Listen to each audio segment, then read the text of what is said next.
जानिए युधिष्ठिर से कौन से प्रश्न पूछे थे यक्ष ने, कैसे जिंदा हुए थे मरे हुए चारों पांडव। महाभारत के बारे में तो आपने सुना ही होगा। इस महान ग्रंथ में एक प्रसंग है जहां पर यक्ष युधिष्ठिर संवाद होता है। ये प्रसंग इस महाभारत में अपनी एक अलग ही जगह रखता है। दरअसल जब पांडव अज्ञातवास में थे तब एक दिन सभी पांचों भाइयों को जंगल में बहुत प्यास लगी थी। तब युधिष्ठिर ने नकुल को पानी लेने के लिए भेजा। नकुल को जलाशय ढूंढने में काफी कठिनाई हुई। नकुल जब तालाब के पास पहुंचा तब वो न केवल थक गया था बल्कि प्यासा भी था। ऐसे में उसने पानी पीना चाहा, लेकिन इस तालाब में एक यक्ष भी रहता था। यक्ष ने नकुल को पानी पीने से रोका, सावधान किया और कहा कि यह पानी तुम तभी पी सकते हो जब मेरे सवालों का सही जवाब दो। नकुल ने इस चेतावनी को अनसुना कर दिया और जलाशय का पानी पी लिया। पानी पीते ही नकुल की जान चली गई। इसके बाद जब काफी देर तक नकुल वापस नहीं पहुंचा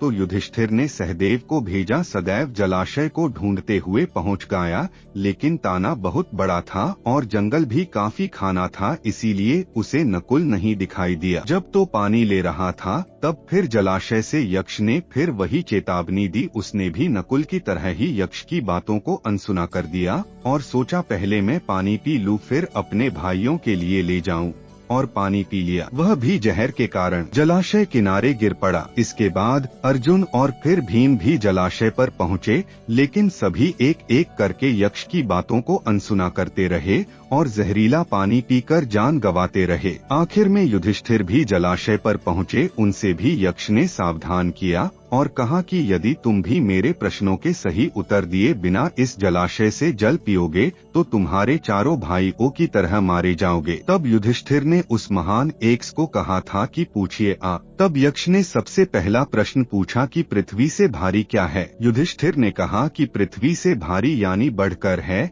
माता की तुलना किसी से नहीं हो सकती। इसके बाद यक्ष ने पूछा कि आकाश से ऊंचा क्या है। धर्मराज युधिष्ठिर ने कहा पिता का कद आकाश से भी ऊंचा होता है। यक्ष ने अगला प्रश्न किया कि वायु से तेज क्या है। युधिष्ठिर ने कहा मन की गति वायु से भी तेज होती है, वह कहीं रुकता ही नहीं। यक्ष ने पूछा कि तिनकों से अधिक संख्या किसकी है। युधिष्ठिर ने कहा कि चिंताओं की संख्या तिनकों से अधिक होती है। यक्ष ने पूछा कि सो जाने पर भी आंखें कौन नहीं मूंदता। इस पर युधिष्ठिर ने कहा कि मछली सोने पर भी आंखें नहीं मूंदती। इस प्रकार यक्ष ने जो भी सवाल किए युधिष्ठिर ने उनका सही जवाब दे दिया था। दोस्तों, इस प्रकार यक्ष ने युधिष्ठिर से 100 प्रश्न पूछे थे।